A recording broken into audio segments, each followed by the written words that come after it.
الحمدللہ والصلاة والسلام علی رسول اللہ وعلی آلہ وصحبہ اجمعین، اما بعد، اعوذ باللہ من الشیطان الرجیم، بسم اللہ الرحمن الرحیم۔ میرے محترم بزرگوں، میرے عزیز بھائیوں اور بہنوں، اور پیس ٹی وی پہ لائیو دیکھنے والے کروڑوں ناظرین، السلام علیکم ورحمۃ اللہ وبرکاتہ۔ نماز پڑھنے کے جو اہم رکن ہیں وہ قرآن مجید میں کا ذکر آتا ہے اور باقی کا ذکر آتا ہے حدیث میں، لیکن قرآن کے ذریعے ہمیں پتہ لگتا ہے کہ قرآن مجید میں اللہ سبحانہ وتعالیٰ فرماتے ہیں سورہ بقرہ میں، سورہ نمبر 2 آیت نمبر 144 144، اللہ فرماتے ہیں کہ جب بھی آپ نماز کے لیے کھڑے ہوتے ہیں، صلاح کے لیے کھڑے ہوتے ہیں، اپنا رخ مسجد حرام کی طرف کرو۔ Turn your face toward the sacred mask. جدھر بھی آپ ہیں اپنا رخ، اپنا چہرہ مسجد حرام کی طرف کرو۔ یہ ہمارے لیے قبلہ ہے، کعبہ ہمارا قبلہ ہے۔ نماز پڑھتے وقت ہمیں رخ کرنا چاہیے مسجد حرام کی طرف، یہ فرض ہے۔ اللہ تعالیٰ فرماتے ہیں سورہ بقرہ میں، سورہ نمبر 2 آیت نمبر 238 میں، 238، اللہ تعالیٰ فرماتے ہیں کہ جب بھی آپ صلاح کے لیے کھڑے رہو تو stand with a ڈیوٹ frame of mind. آپ جب کھڑے ہوتے ہیں، عربی میں لفظ آتا قانتین، کہ اپنے ڈیوٹ فریم آف مائنڈ کے ساتھ آپ نماز پڑھو۔ اللہ فرماتے سورہ ہجر میں، سورہ نمبر 15 آیت نمبر 87 میں، کہ اللہ has sent، اللہ نے نازل کیا ہے 7 آیتیں جو ہمیشہ دہرائی جاتی ہے، اور قرآن عظیم۔ جب قرآن مجید میں اس کا ذکر آتا ہے 7 آیتیں جو ہمیشہ دہرائی جاتی ہے، اس کا مطلب ہے سورہ فاتحہ۔ سورہ فاتحہ میں 7 آیتیں ہیں، تو قرآن میں اللہ تعالیٰ ذکر کرتے ہیں سورہ فاتحہ کے بارے میں، اور عظیم قرآن۔ سورہ فاتحہ کے علاوہ باقی حصہ جو قرآن کا ہے اسے کہا جاتا ہے قرآن عظیم۔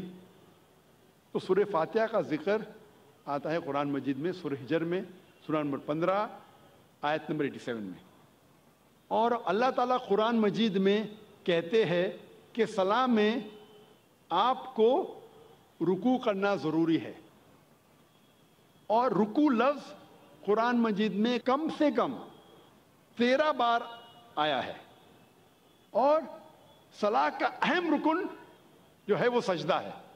اپنے ماتھے کو زمین پہ ٹیکنا کہتے ہیں سجدہ، اور سجدہ کا لفظ قرآن مجید میں 92 ٹائمز آیا ہے، قرآن مجید 92 ٹائمز۔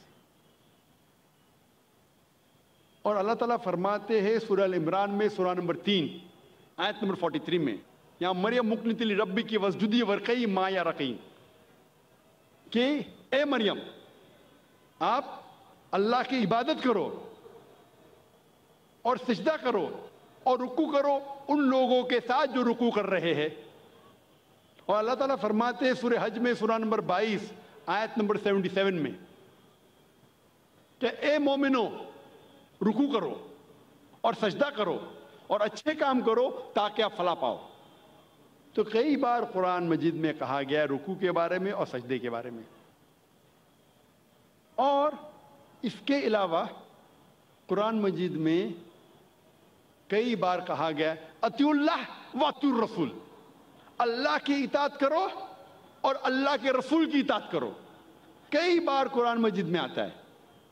سورہ العمران سورہ نمبر 3 آیت نمبر 32، سورہ العمران سورہ نمبر 3 آیت نمبر 132، سورہ نساء سورہ نمبر 4 آیت نمبر 59، سورہ مائدہ سورہ نمبر 5 آیت نمبر 92، سورہ انفال سورہ نمبر 8 آیت نمبر 1، سورہ انفال سورہ نمبر 8 آیت نمبر 20، سورہ انفال سورہ نمبر 8 آیت نمبر 46، سورہ نور سورہ نمبر 24 آیت نمبر 56، سورہ نور سورہ نمبر 24 آیت نمبر 54، سورہ محمد سورہ نمبر 47 آیت نمبر 33، سورہ مجادلہ سورہ نمبر 58 آیت نمبر 13، سورہ تغابن سورہ نمبر 64 آیت نمبر 12۔ کم از کم قرآن مجید میں 12 جگہ کہا گیا ہے اطیعوا اللہ واطیعوا الرسول، اللہ کی اطاعت کرو، اللہ کے رسول کی اطاعت کرو۔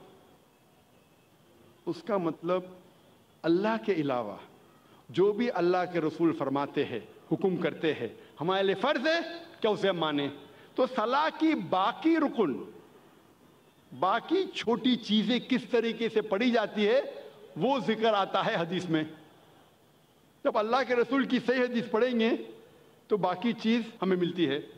اور اللہ کے رسول فرماتے ہیں صحیح بخاری میں جلد نمبر 1 کتاب الآذان چیپٹر نمبر 18 حدیث نمبر 604 میں، پرے ایز یو سی می پرے، نماز پڑھو جس طریقے سے آپ مجھے پڑھتے ہوئے دیکھ رہے ہیں۔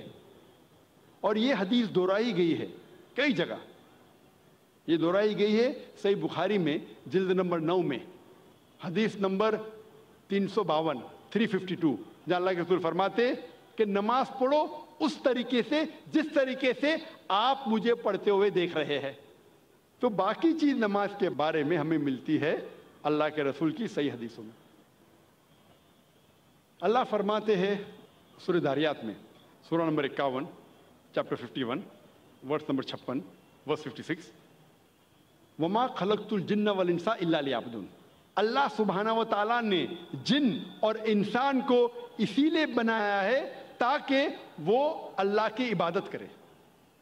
اللہ نے جن اور انسان کو صرف اور صرف اسی لیے بنایا تاکہ وہ اللہ کی عبادت کرے۔ یہ لفظ عبادت آتا ہے عربی لفظ عبد سے، جس کے معنی ہے بندہ، بندگی، اور سارے انسان اللہ کے بندے ہیں۔ ہمیں فرض ہے کہ ہم ہمارے خالق، ہمارے رب اللہ سبحانہ و تعالیٰ کی عبادت کریں۔ کئی مسلمانوں کو غلط فہمی ہے کہ صلاح ہی صرف اللہ کی عبادت ہے۔ صلاح اللہ کی ایک اہم عبادت ہے، سب سے بہترین، لیکن صرف صلاح عبادت نہیں۔ عبادت کے معنی عبد، بندگی، اللہ کا کہنا ماننا۔ جب ہم اللہ کا حکم مانتے ہیں تو ہم اللہ کی عبادت کر رہے ہیں۔ اللہ جس چیز سے ہمیں روکتا ہے ہم اس سے پرہیز کرتے ہیں، ہم اللہ کی عبادت کر رہے ہیں۔ لیکن سب سے بہترین عبادت ہے صلاح۔ اور جو انسان صلاح نہیں پڑھتا ہے، صلاح نہیں پڑھنے کے کئی نقصانات ہیں۔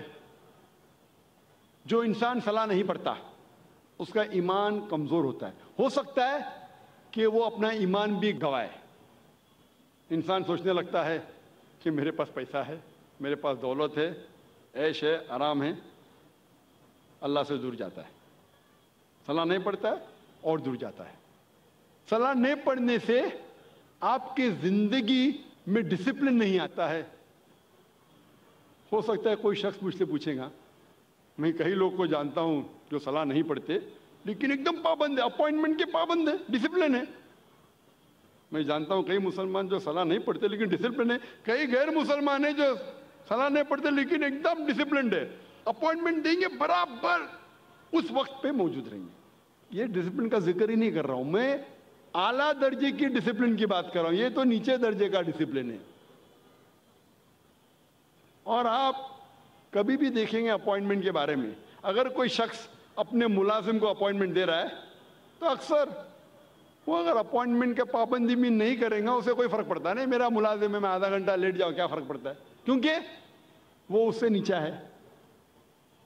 اپوائنٹمنٹ دے 10 بجے کا، آپ پہنچے 10:15 کو پہنچے، 10:30 کو پہنچے، 11 بجے نہیں بھی پہنچے، ملازم ہے، کوئی فرق پڑتا نہیں۔ اگر آپ اپنے بزنس پارٹنر کو اپوائنٹمنٹ دے رہے، آپ کوشش کریں گے ٹائم پہ رہیں گے، میں میرے بزنس پارٹنر کو تکلیف نہیں دینا، اپوائنٹمنٹ کے ٹائم پہ رہیں گے۔ جس کو آپ سمجھتے ہیں کہ وہ بہت مشہور اور عزت والا ہے، اگر آپ منسٹر کا اپوائنٹمنٹ لیں گے تو کیا کریں گے؟ 10 منٹ ٹائم کے پہلے پہنچیں گے، آدھا گھنٹہ پہلے پہنچیں گے۔ اگر وزیر اعظم کا اپوائنٹمنٹ لیں گے آپ ڈریں گے کہ اپوائنٹمنٹ چھوٹنے جائے گا تو آدھا گھنٹہ پہلے پہنچیں گے، 1 گھنٹہ پہلے پہنچیں گے۔ یہ انسان کی فطرت ہے۔ جو آپ کے نیچے ہے اس کی آپ قدر نہیں کرتے، جو برابر ہے قدر کرتے، جو اونچا ہے مشہور ہے زیادہ قدر کرتے۔ اس لحاظ سے اگر مان لو یہ چیز صحیح ہے، مان لو کہ یہ اپوائنٹمنٹ کا طریقہ صحیح ہے کہ اگر ٹکر کا ہے تو میں ٹائم پہ جاؤں، زیادہ اونچا ہے تو اور احتیاط رکھو۔ جب آپ کا اپوائنٹمنٹ آپ کے رب کے ساتھ ہے تو کتنی پابندی آپ کو کرنا چاہیے؟ اور رب کا مقابلہ مخلوق سے کر ہی نہیں سکتے. اگر وزیر کو ملنے کے لیے اتنی پابندی کر رہے تو اپنے رب کو ملنے کے لیے کتنی پابندی کرنا چاہیے آپ کو؟ رب کا مقابلہ وزیر سے ہو ہی نہیں سکتا ہے. وَلَمْ يَكُنْ لَهُ كُفُوًا أَحَدٌ, اس کے جیسا کوئی نہیں ہے. تو میں اس اپوائنٹمنٹ کی بات کر رہا ہوں, اونچے درجے کی. اگر صلاح سے دور رہیں گے تو آپ کی زندگی میں ڈسپلن آئیں گا ہی نہیں. جب وزیر آپ کا تھوڑا فیور کرتا ہے تو آپ ہل جاتے ہیں, اس کے لیے کچھ بھی کرنے کو تیار ہے. ہمارا خالق آپ کو زندگی دی ہے, ہمیں زندگی دی ہے, ہمیں اتنے نعمت دی ہے, ہم کتنا شکر ادا کرتے. اور جو سب سے بہترین نعمت ہے وہ تو ہم کبھی سوچتے بھی نہیں. میں آپ سے پوچھنا چاہتا ہوں کہ سب سے بہترین نعمت کیا ہے جو ضروری ہے آپ کے لیے جینے کے لیے؟ کیا ہے؟ کیا ہے؟ ہوا. شاید آپ نے تقریر سن چکے پہلے. ہاں, میں پوچھنا چاہتا ہوں کتنے لوگ ہمارے خالق کا شکریہ ادا کرتے کہ ہوا جو ہمیں چند منٹوں کے لیے نہیں ملیں گی تو ہم مر جائیں گے. چند منٹوں کے لیے ہوا نہیں ملیں گی, ہم بولتے یا رب شکریہ, آپ نے ہمیں گھر دیا, آپ نے ہمیں گاڑی دی. کتنے لوگ شکریہ ادا کرتے پانی کے لیے, کتنے لوگ شکریہ ادا کرتے ہوا کے لیے. یہ جینے کے لیے ضروری ہے. جب میں نے میرے بچوں سے کمپٹیشن لگائی کہ سب سے زیادہ آپ کیا شکر ادا کریں گے اللہ کا, تو ایک سے بڑھ کر ایک جواب تھا. میری چھوٹی بیٹی رشدہ نے کہا سب سے بہترین میں شکریہ ادا کروں گی اللہ نے ہمیں ایمان دیا. ماشاءاللہ, یہ ہوا سے بھی بہتر ہے. ایمان جو اللہ نے ہمیں دیا ہے وہ ہوا سے بھی بہتر ہے. لیکن جینے کے لیے ضروری ہے ہوا. تو وہ خالق جو میں اتنے نعمت برسا رہا ہے, اس کا اپوائنٹمنٹ کا آپ کو کوئی فکر نہیں.